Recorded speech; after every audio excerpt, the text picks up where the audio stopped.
안고 없는 찐빵을 상상하실 수 있으십니까?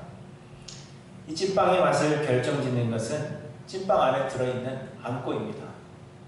안고가 맛이 있으면 찐빵이 맛이 있고, 또 안고가 맛이 없으면 찐빵이 맛이 있을 수가 없는 것입니다. 그래서 찐빵을 찐빵답게 만드는 것은 안고다, 그렇게 말할 수 있습니다. 그렇다면 여러분, 마찬가지로 교회를 교회답게 만드는 가장 중요한 요소가 있다면 그것이 과연 무엇이라고 여러분 생각하십니까? 교회를 세우고 교회를 교회답게 만드는 가장 중요한 요소는 다름 아닌 바로 성령 하나님이십니다. 죽음에서 부활하신 예수님께서 40일을 세상에 머무시다가 승천하심으로 하늘 아버지께로 올라가셨습니다. 그러나 예수님은 우리 믿는 자들을 이리들이 가득한 이 세상에 홀로 남겨두신 것이 아니라 또 다른 보혜사, 곧 성령 하나님을 보내주시겠다, 그렇게 약속하신 것입니다. 그리하여 예수님의 제자들은 하나님께서 약속하신 성령을 기다렸고, 오순절 제자들이 오직 기도에 힘쓸 때 성령께서 임하셨습니다. 그리고는 약속대로 오신 성령께서 하신 일은 교회를 세우신 것입니다. 제자들이 복음을 전할 때 예수를 믿게 된 많은 사람들이 성전에나 또는 개인의 집에 모이기를 힘쓰며 서로 떡을 떼며 제자들의 가르침을 받으며 교회가 세워지게 된 것입니다. 이처럼 교회는 우리가 우리의 힘으로 세우고 우리의 노력으로 교회답게 만들어가는 것이 아니라 성령 하나님께서 교회를 세우시고 또 성령 하나님께서 교회를 교회답게 만들어 가시는 것입니다. 그러므로 우리 모든 성도들은 자신의 생각이나 욕심을 내려놓고 말씀에 순종함으로 성령의 충만함만을 간구해야 하며, 또 교회는 성령 하나님으로만 충만해야 하는 것입니다. 그래서 성령 하나님께서 우리 가운데 역사하시면 하나님께서 우리를 세상에서 불러내어서 이 세상에서도 하나님의 나라를 맛보게 하시는 이 그리스도의 몸된 교회를 세우시는 것입니다. 교회는 성령 하나님께서 세우십니다. 그렇다면 여러분, 우리는 성령으로 충만해져야 하는데 성령 하나님께서 역사하시고 있다 하는 증거는 과연 무엇입니까? 지난주까지 우리가 함께 나눈 말씀이 그것을 설명해 주시는 겁니다. 성령이 임하시면 먼저는 성령의 말하게 하심을 따라서 그리스도의 복음을 담대히 전하게 되는 것입니다. 오순절 성령께서 마가의 다락방에 모여 기도하는 사람들에게 임하시자 사도들은 성령의 말하게 하심을 따라 말하기를 시작했다, 그렇게 말씀하고 있습니다. 예수님의 승천 이후에 두려움에 숨어있던 제자들이 담대하게 그리스도의 복음을 전하게 된 것입니다. 베드로와 요한은 복음 전하는 일로 인해서 잡혀서 협박을 받기도 했지만 그럼에도 그들을 막을 수 없었다는 것을 성경이 우리에게 보여주십니다. 성령께서 우리 안에 역사하신다 하는 증거는 이처럼 담대히 예수 그리스도를 전하게 하신다 하는 것입니다. 성령이 우리 가운데 역사하심의 두 번째 증거는 말씀을 듣는 사람들이 예수가 그리스도이심을 믿게 된다는 것입니다. 오순절 성령 받은 사도들은 거리로 나와서 담대히 하나님의 말씀을 전했습니다. 그런데 이스라엘의 오순절 절기를 지키기 위해서 예루살렘으로 모인 유대인들과 또 유대교에 입교한 그러한 성도들은 여러 나라에 흩어져 살던 사람들로서 사용하던 언어가 다 달랐다, 그렇게 말씀하고 있습니다. 그럼에도 불구하고 사도들이 전하는 말씀을 듣는 사람들이 각 사람이 난 곳 방언으로 듣게 되었다, 그렇게 성경이 말씀하고 있습니다. 그리고 그때 사도들이 전하는 말씀을 듣고 예수를 믿게 된 사람의 수가 3,000이나 되었다, 그렇게 우리에게 말씀하고 있습니다. 예수를 믿는 것은 성령의 역사하심으로 하나님의 선물입니다. 우리가 예수를 믿도록 설득하는 것이 아니라 하나님께서 예정하신 자들에게 성령을 보내주시고 성령이 역사하심으로 믿음을 주시는 것입니다. 그러므로 예수를 믿는 사람들이 생겨난다 하는 것이 곧 성령이 역사하고 계신다 하는 증거가 되는 것입니다. 그리고 성령이 역사하심의 세 번째 증거는 성도들이 주 안에서 하나가 된다는 것입니다. 성령이 임하심으로 세워진 초대교회를 생각할 때 사람들이 가장 주목하는 특징은 믿는 사람이 다 함께 있어 모든 물건을 서로 통용하고 또 재산과 소유를 팔아 각 사람의 필요를 따라 나눠주었다 하는 것입니다. 또 믿는 무리가 한 마음과 한 뜻이 되어 모든 물건을 서로 통용하고 자기 재물을 조금이라도 자기 것이라 하는 이가 하나도 없었다. 성경은 그렇게 말씀하십니다. 이것이 곧 성령이 역사하심에 대한 증거입니다. 그렇다면 사랑하는 성도 여러분, 우리 교회는 성령이 역사하시는 교회라는 증거가 나타나고 있는가? 우리를 돌아봐야 할 것입니다. 성령께서 우리로 하나님의 말씀을 담대히 전하게 하고 있는지 계신지, 성령께서 구원 얻는 자의 수를 우리에게 더하고 계시는지, 성령께서 우리를 하나 되게 하시는 역사가 우리 가운데 일어나고 있는지 우리는 돌아봐야 하는 것입니다. 그러나 여러분, 안타깝게도 우리가 조금만 우리의 자신을 돌아봐도 우리는 턱없이 부족하다 하는 것을 여러분 발견하게 될 것입니다. 그러므로 사랑하는 하이랜드 교회 성도 여러분, 우리가 무엇을 하나님 앞에 간구해야 되겠습니까? 우리가 무엇을 하나님 앞에 구하며 우리가 무엇을 위하여 하나님 앞에 기도해야 하겠습니까? 그것은 곧 성령이 역사하시는 교회가 되기를 우리가 소망하고 성령의 충만함을 간구하는 우리가 되어야 한다는 것을 우리에게 말씀해 주고 있는 것입니다. 사랑하는 성도 여러분, 특별히 이 어려운 때에 우리 하나님께 모든 성도님들은 다른 것 구할 것이 아니라 교회를 교회되게 하시는 성령 하나님만의 충만함을 간구하시는 저 여러분들이 되시기를 바랍니다. 교회뿐만이 아니라 우리 개인의 삶에도 성령으로만 충만하기를 소망하셔서 그것을 간구하시는 우리 모두가 되기를 소망합니다. 그런데 지금까지 살펴본 이 성령의 역사하심의 증거는 우리 믿는 자들 사이에서 찾아볼 수 있는 증거라 그렇게 말할 수 있을 것입니다. 그런데 오늘 보면은 성령께서 역사하시는 교회를 대하는 세상 사람들의 반응이 어떠한 것인가 하는 것을 우리에게 몇 가지로 말씀해 주십니다. 첫째로는 성령께서 역사하시는 교회를 보는 세상은 교회를 두려워한다 하는 것입니다.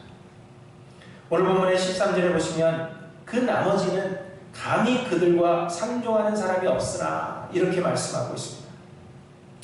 이 일은 아나니아와 삽비라의 사건 직후의 일입니다. 아나니아와 삽비라가 사람들의 칭송을 받기 위해서 바나바가 행한 선한 일을 흉내내었습니다. 곧 자신들의 밭을 팔아서 사도들의 발 앞에 두었지만 땅 판 값의 일부를 감추고는 그것이 전부인 것처럼 속인 것입니다. 사람의 중심을 보시는 하나님은 마음 없는 섬김이 하나님께 거짓말하는 것이요 성령을 시험한 큰 죄라 하는 것을 알게 하시고자 아나니아와 삽비라를 벌하셨습니다. 그로 인해서 11절에 보시면 온 교회와 이 일을 듣는 사람들이 다 크게 두려워하였다 그렇게 말씀하고 있습니다. 이 이후에 사도들과 성도들은 솔로몬의 행각에 모이기를 힘썼습니다. 그런데 나머지는 곧 예수를 믿지 않는 사람들은 감히 솔로몬 행각에 모인 믿는 자들과 상종할 수가 없었다 그렇게 말씀하고 있는 것입니다. 믿는 사람들은 솔로몬의 행각에 모여 있었지만 믿지 않는 사람들은 그들을 보면서도 감히 그들과 상종할 수 없었습니다. 왜냐하면 아나니아와 삽비라의 일로 인해서 두려움이 그들을 감쌌기 때문입니다. 우리 믿는 자들의 삶은 세상 사람들의 삶과는 구별되어야 합니다. 왜냐하면 우리는 하나님의 법을 따라 하나님 나라의 시민으로 사는 것이기 때문입니다. 우리는 세상 사람들처럼 세상의 형통함을 위해 살지 않고 우리를 구원하신 하나님의 영광을 위해서 살아야 하기 때문입니다. 우리의 본향은 영원한 하늘나라이기 때문에 세상의 것들을 배설물처럼 여기며 사는 것이 우리 믿는 자들의 삶이기 때문입니다. 그래서 우리 믿는 자들의 삶은 세상 사람들의 삶이 얼마나 악한 것인지를 나타내 보이기에 충분하게 되는 것입니다. 마태복음 5장 13절에 예수님께서 말씀하셨습니다.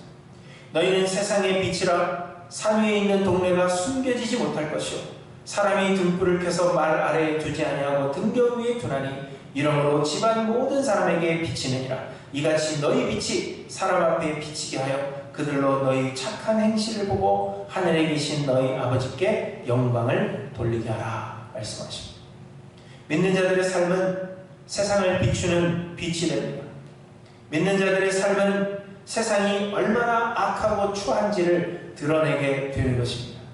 믿는 자들의 삶의 모습이 세상 사람들과의 삶의 모습과 비교가 되기 때문입니다.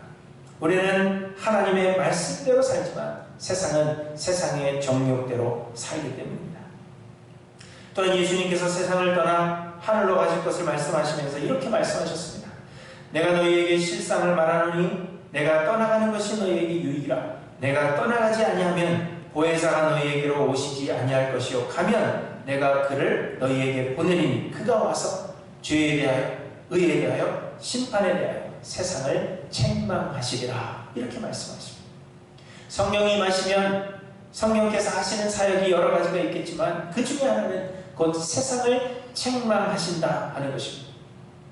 그러므로 교회가 성령으로 충만하게 되면 성도의 삶은 세상을 향한 책망이 되는 것이요, 그러므로 세상은 교회를 핍박하지만 실상은 우리 믿는 자들의 삶을 두려워할 수밖에 없다는 것입니다. 성령이 충만한 삶은 하나님의 뜻대로 살아가는 삶이요, 그렇게 살아가면 세상이 우리를 볼 때 그들의 죄가 무엇인지, 그들이 얼마나 악한 사람들인지 볼 수 있기 때문에 그래서 우리를 두려워하게 된다는 것입니다. 그러면 여러분, 세상은 우리를 과연 두려워하고 있다 여러분 생각하십니까? 우리의 삶이 세상의 죄악이 무엇인지를 밝히 드러내고 있다고 여러분 여기십니까? 우리는 하나님의 말씀대로 살고 있으며 세상과는 분명 다르다 여러분 확신할 수 있으십니까?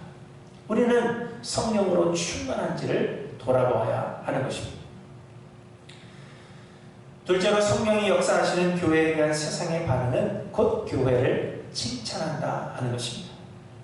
오늘 보면 13절을 계속해서 보시면 사람들이 성도들을 두려워하여 감히 상종하는 사람이 없었으나 그럼에도 불구하고 백성이 친송하였다 그렇게 말씀하고 있습니다. 왜냐하면 아나니아와 삽비라의 일은 사람들에게 두려움을 주는 사건이었지만 그럼에도 불구하고 거짓을 싫어하는 진실한 제자들의 삶은 칭찬을 받아 마땅했기 때문입니다. 또한 믿는 사람이 다 함께 있어서 모든 물건을 서로 통용하고 자기 재물을 조금이라도 자기 것이라 하는 이가 하나도 없으며 더욱이 재산과 소유를 팔아 각 사람의 필요를 따라 나눠주며 그들 중에 가난한 사람이 한 사람도 없었다 하는 것은 칭찬을 받아 마땅한 삶의 모습이었기 때문에 사람들은 그들을 두려워하면서도 그럼에도 불구하고 그들을 칭찬했다는 것을 말씀하고 있는 것입니다. 초대교회 시절 믿는 자들에 대한 핍박이 심해지던 때 소아시아의 총독이었던 플라니가라는 사람이 로마의 황제 트라이안에게 이렇게 편지를 보냈습니다. 그는 편지를 보내면서 그가 생각하는 그리스도인들에 대해서 설명하고 있습니다. 그들은 그들의 잘못은 단지 특정한 날 해 뜨기 전에 서로 번갈아가며 모임을 가진 것이 전부라고 주장했습니다. 그들은 그리스도를 마치 신처럼 찬양하기 위해 모였습니다. 그들은 서로 맹세함으로써 자신들의 그룹을 결집시켰습니다.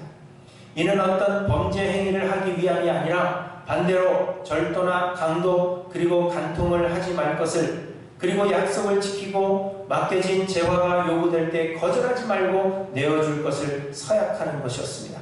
모임 후 그들은 일단 헤어집니다. 그리고 나서 평범한 식사를 함께 나누기 위해 재차 모이는 것이 그들의 관례입니다. 하지만 이마저도 그만두었다고 그들은 말했습니다. 성령이 충만했던 초대교회의 성도들은 비록 그들의 믿음으로 인해서 핍박을 받았지만 그들의 삶의 모습은 오히려 칭찬받을 만했다 하는 것을 우리에게 말씀해 주시는 것입니다. 여러분, 하나님은 고아와 같은 우리들을 버려두지 아니하셨고 과부와 같은 우리들을 도우십니다. 하나님은 나그네 같은 우리들의 사정을 아십니다. 이사야 49편에 말씀하십니다. 여인이 어찌 그 젖먹는 자식을 잊겠으며 자기 태에서 난 아들을 긍휼히 여기지 않겠느냐. 그들은 혹시 잊을지라도 나는 너를 잊지 아니할 것이라. 시편 68편 5절에 그의 거룩한 처소에 계신 하나님은 고아의 아버지시며 과부의 재판장이시니라 이렇게 말씀하십니다. 그리고 출애굽기 23장에 보시면 너는 이방 나그네를 압제하지 말라. 너희가 애굽 땅에서 나그네 되었은즉 나그네의 사정을 아느니라 이렇게 말씀하고 있습니다. 하나님은 우리가 주인 되었을 때 우리를 먼저 선택해 주셨고 독생자 예수 그리스도를 십자가에 죽게 하심으로 우리를 구원하셨으며 우리를 자녀 삼으시는 은혜를 베푸셨습니다. 로마서 5장 8절에 우리가 아직 죄인 되었을 때 그리스도께서 우리를 위하여 죽으심으로 하나님께서 우리에 대한 자기의 사랑을 확증하셨느니라 이렇게 말씀하십니다. 그러므로 여러분, 성령 받은 자들은 곧 하나님께 은혜 받은 자들이며 하나님의 이 놀라운 은혜를 받은 자들로서 은혜를 베푸는 것이 마땅하고 은혜 베푸는 삶은 세상에서 핍박을 받을지라도 칭송을 받는 것이 마땅하다 하는 것을 우리에게 말씀해 주시는 것입니다. 그렇다면 사랑하는 성도 여러분, 우리는 세상 사람들의 칭송을 받는 교회인가를 돌아봐야 합니다. 우리는 은혜 받는 자들로서 은혜 베푸는 삶을 살아가고 있는지 돌아봐야 합니다.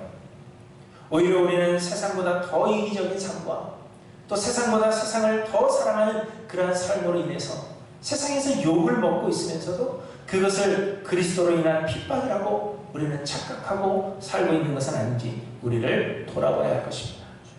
성령이 충만한 교회는 우리의 믿음으로 인하여 세상의 핍박을 받을지라도 그럼에도 흠잡을 것이 없는 칭찬받는 삶이 된다 하는 것을 우리에게 말씀해 주십니다. 셋째로, 성령이 역사하시는 교회에 대한 세상의 반응은 결국은 교회의 도움을 요청한다는 것입니다. 본문 12절에 보시면 사도들의 손을 통하여 민간의 표적과 기사가 많이 일어났다 그렇게 말씀하고 있습니다. 그로 인해서 15절에 보시면 심지어 병든 사람을 메고 거리에 나가 침대와 요 위에 누이고 베드로가 지날 때 혹 그의 그림자라도 누구에게 덮일까 바라고 예루살렘 부근에 수많은 사람들도 모여 병든 사람과 더러운 귀신에게 괴로움 받는 사람을 데리고 와서 다 나음을 얻느니라 이렇게 말씀하고 있습니다. 제자들이 그리스도의 복음 전하는 것을 듣는 모든 사람들이 이를 좋아했던 것은 결코 아닙니다. 종교 지도자들 외에도 그리스도의 복음은 사람들의 죄를 드러내기 때문에 많은 사람들이 이를 좋아하지 않았을 것이 분명한 것입니다. 그렇지만 이들이 어찌할 수 없었던 것은 성령이 역사하신 곳에 표적과 기사가 일어났기 때문입니다. 베드로와 요한이 성전 미문에 앉은 뱅이를 고쳤을 때에도 4장 21절에 보시면 관리들이 백성들 때문에 그들을 어떻게 처벌할지 방법을 찾지 못하고 다시 위협하여 놓아주었으니 이는 모든 사람이 그 된 일을 보고 하나님께 영광을 돌림이라 이렇게 말씀하고 있습니다. 사람들은 그리스도의 이름으로 복음 전하는 것을 싫어해서 제자들을 핍박하려고 하였지만 그럼에도 불구하고 표적과 기사가 일어난 것이 사실이기 때문에 어찌할 수가 없었다 그렇게 말씀하고 있는 것입니다.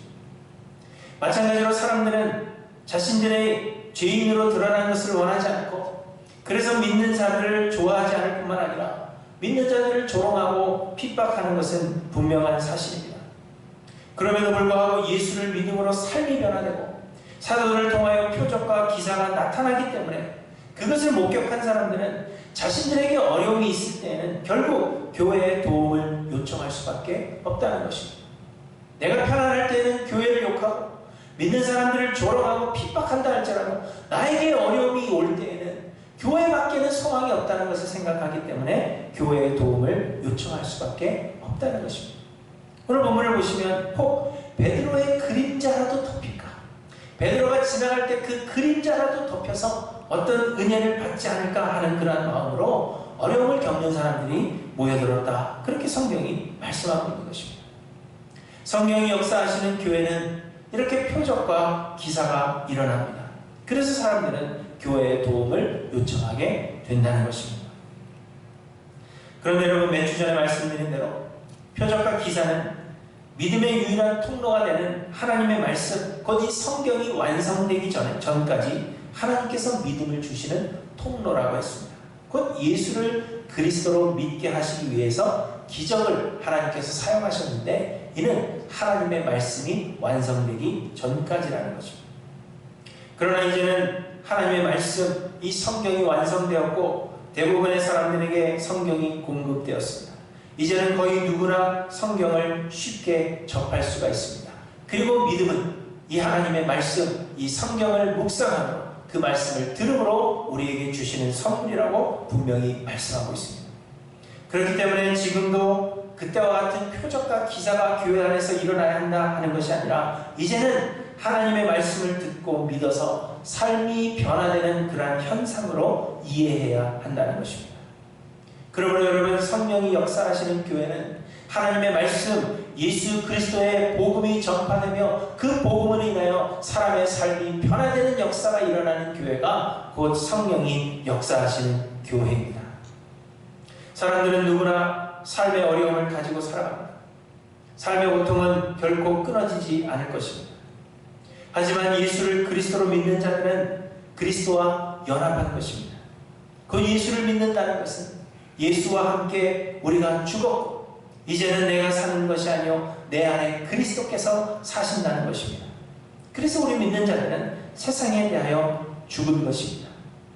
내가 사는 것이 아니라 그리스도께서 사시는 것이기 때문에 세상에 대하여 죽은 자들이며 세상이 어떠하더라도 세상이 우리를 결코 절망시킬 수 없다는 것입니다.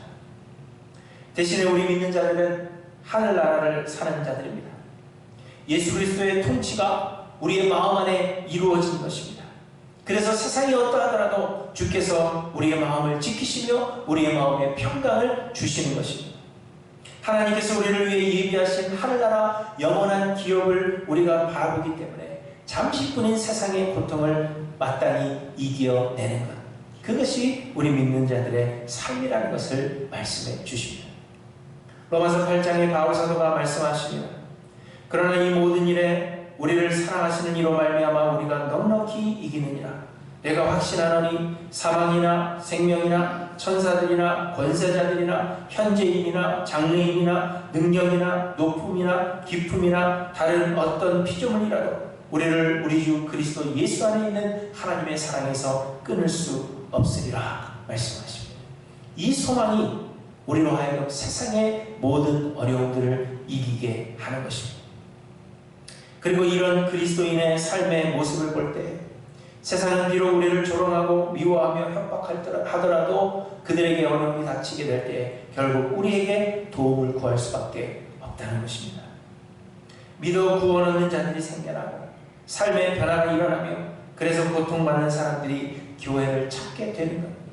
비록 욕하고 핍박하고 조롱하는 할지라도 그들의 어려움이 생길 때 교회 외에 그리스도 외에는 소망이 없다는 것을 생각하며 교회를 찾게 되는 것이 곧 성령의 역사하심이라 말씀하십니다. 우리 교회가 그러한 교회가 되면 사람들이 말씀으로 변화되고 하늘나라의 소망을 찾는 그러한 사람들이 우리 교회 안에 막 생겨나게 된다면 세상은 우리를 바라보며 우리에게 도움을 요청하게 될 것입니다.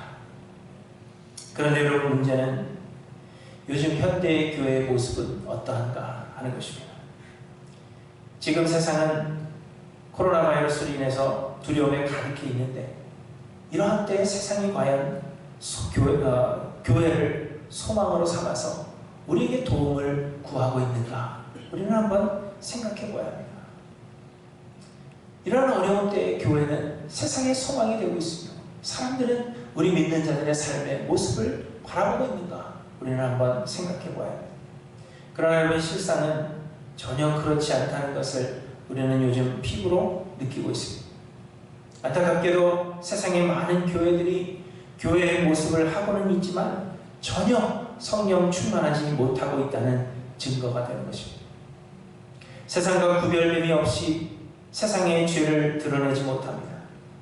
은혜를 이야기하지만 은혜를 알지 못하기 때문에 그래서 은혜를 베풀지 못하고 있고 그래서 세상이 우리를 칭송하지도 않고 있습니다.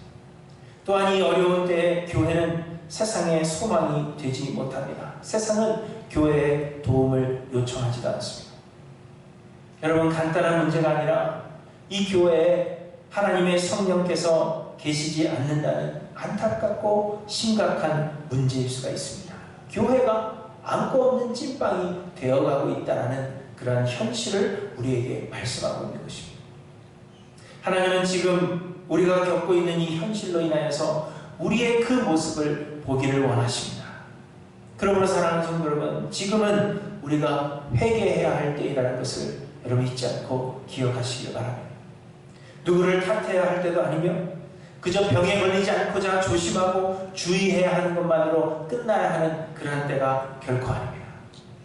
예수를 믿는다고 하면서도 우리를 온전히 죽이지 못한 우리의 모습을 회개하고 성령 충만한 것이 아니라 오히려 세상 욕심으로 가득해 있었던 것, 세상에서 형통하는 그 소망으로 가득해 있었던 우리의 삶의 모습을 하나님 앞에 회개해야 하는 그러한 때라는 것을 기억하시길 바랍니다. 그래요, 사랑하는 성도 여러분, 하나님께서 우리를 다시 회복하시는 그날에는 우리가 세상이 두려워하는 교회가 되고, 그러면서 세상이 우리를 칭찬하는 교회가 되고, 그래서 항상 우리 교회 안에 치유가 일어나는 교회, 그래서 세상에 소망이 되는, 그래서 많은 사람들이 우리 교회를 바라보며 그 소망 얻기를 소망하는 그러한 교회가 되기를 간절히 소망합니다. 여러분, 회개해야 합니다. 지금 이때는 우리의 모습을 돌아보며 하나님 앞에 회개해야 하는 때이라는 것을 여러분 잊지 않고 기억하시기 바랍니다. 우리로 회개하며 성령으로 충만케 하시기 위해서 하나님 우리에게 이때를 지나게 하신다는 것을 여러분 잊지 않고 기억하셔서 이때가 그저 헛되이 지나는 그런 시간이 아니라 우리를 철저히 회개하고 우리의 자아를 죽이고, 그래서 우리 교회로 성령으로 충만한 교회로 변화시키시는 귀한 기회가 되기를 주님의 이름으로 간절히 축원합니다. 기도하십니다.